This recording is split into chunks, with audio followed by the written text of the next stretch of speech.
Yes, we were engaged in a Skype interview from London, England. However, technical difficulties made it impossible to continue. We were talking about ancient medicine and the fact that medicine, as we understand it, begins in ancient Africa, 3,000 years before Hippocrates, and that if there is a father of medicine, it is Imhotep. We were exploring that subject in some detail when the technical difficulties overwhelmed our ability to continue. So there's only about 12 or so minutes that were recorded, but we hope that you will enjoy what you do here. And there's going to be another attempt to have a Skype interview in about another week. So I hope you will be able to benefit from that more complete interview. Thank you.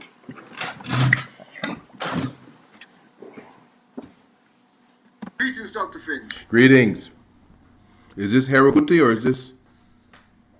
Yes, this is Gotcha Radio. I'm a particular subject for me. Those are the surviving medical manuscripts, textbooks, if you like, scientific publications going back nearly 6,000 years, which shows you the beginnings of surgery, shows you the beginnings of pharmacology, shows you the beginnings of what we consider physiology, including brain or neurophysiology.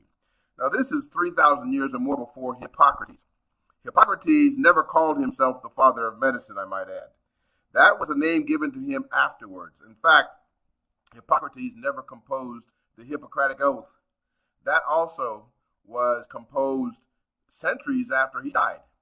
So Hippocrates could not possibly be considered the father of medicine, particularly when you consider the Edwin Smith Surgical Papyrus, where they describe very sophisticated surgical techniques that were never. I'm sorry. Yes, I'm here. That were never surpassed until, or even equaled until the 19th and 20th centuries.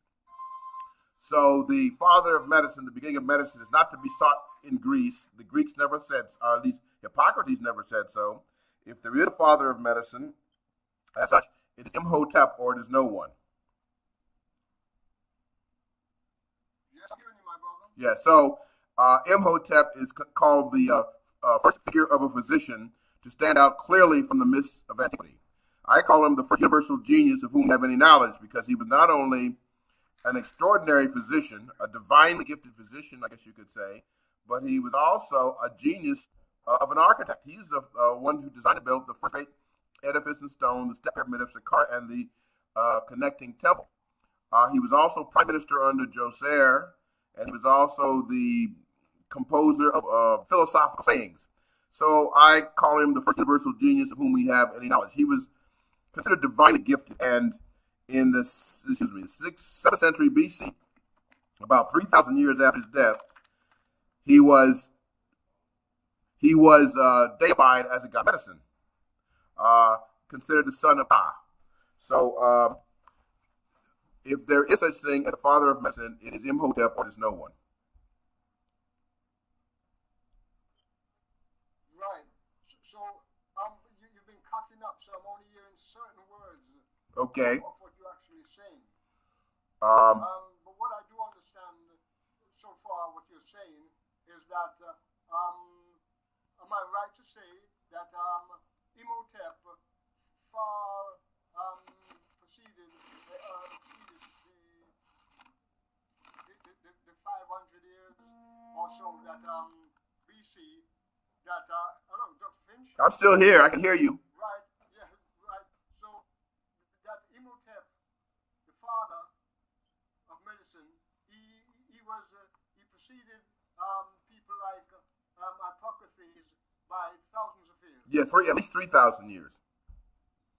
But Right. he was turned into a god of medicine by the Egyptians and also Greeks themselves before 100 years before Hippocrates. So when the Greeks worshiped Asclepios as a father of medicine healing, they were worshiping Imhotep. Did that come through? Yeah. I'm trying to get on. Yes. I just wondered if that came through what I just said. No, I didn't hear what you said just now. If you could repeat Okay, what I was saying is that Imhotep lived and worked 3,000 years before Hippocrates. By the 6th century BC, he was, and this is 100 years. This is still nearly 100 years before Hippocrates. He was deified as a god of medicine, both by the Egyptians and by the Greeks themselves.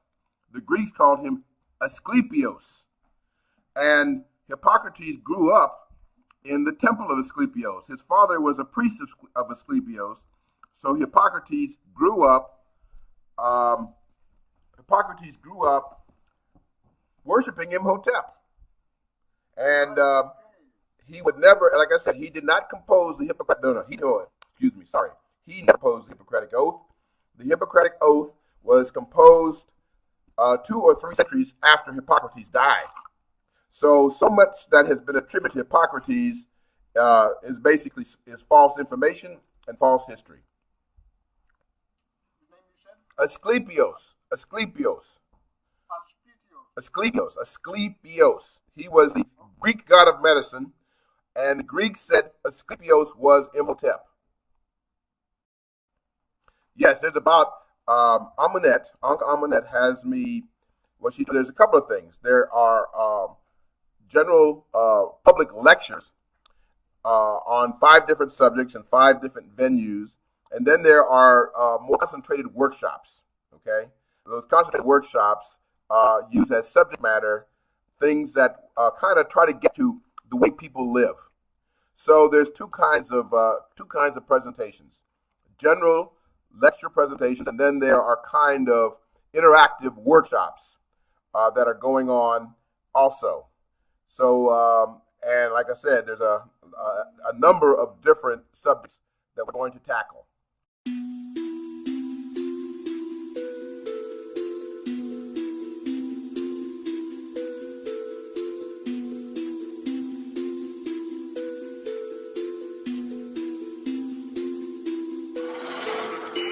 Are you ready for that big event? This March. You already know what it is. In the UK, says in the UK.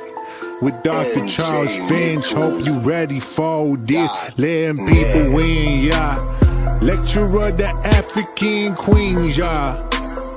Africans in medicines, yeah. Science and technology, yeah.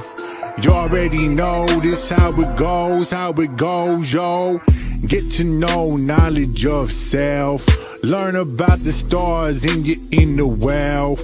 Like the dog attend interactive workshops hosted by Blue Water Family. It's that trilogy, March 17th to the 23rd. Sessions every day. This is how we do. This is how we play. Hey, you get to know Dr. Charles Finch this March 2016. People gonna march for entertainment, yeah. That's how we do.